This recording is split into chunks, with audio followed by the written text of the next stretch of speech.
Okay, let's start with overall dimension. So I right now give you this model right here, okay? Overall dimension is basically what is the overall length of the dimension. So that's pretty straightforward. I'm just going to leave it here actually.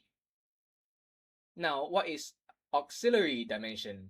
So I'm going to give you the same model, okay?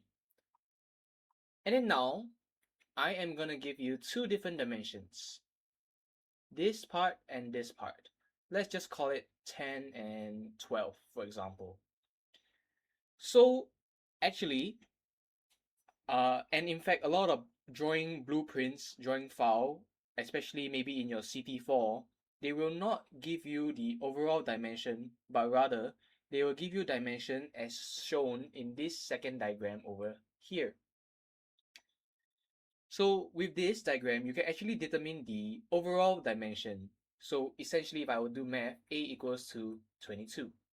Okay, so a lot of times you will actually need to do math to determine what is your overall dimension.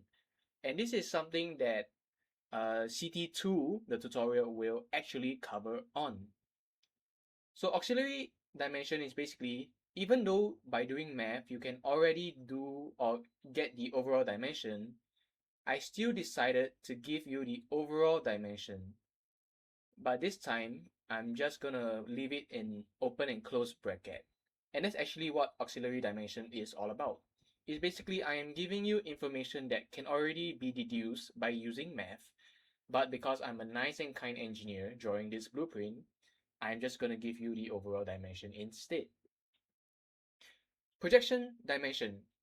Okay, actually for projection dimension and redundant dimension is something that you guys don't really need to care about, but it's good to know what is it.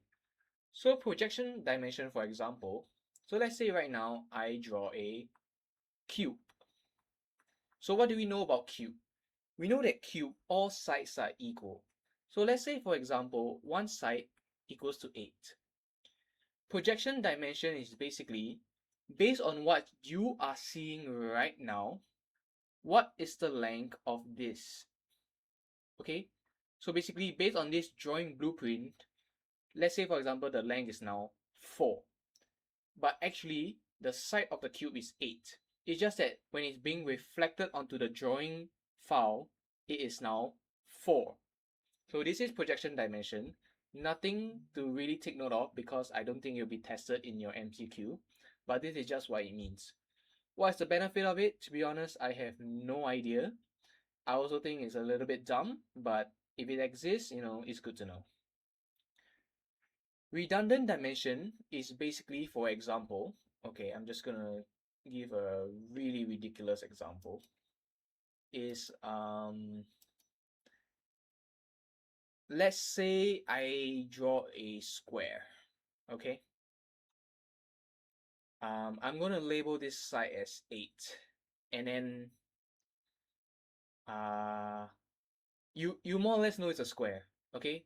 But then I'm also just gonna label this side as 8, for example. So one of these 8s is basically a redundant dimension. Or let's say now, if I were to draw like let's say some holes inside that is clearly identical.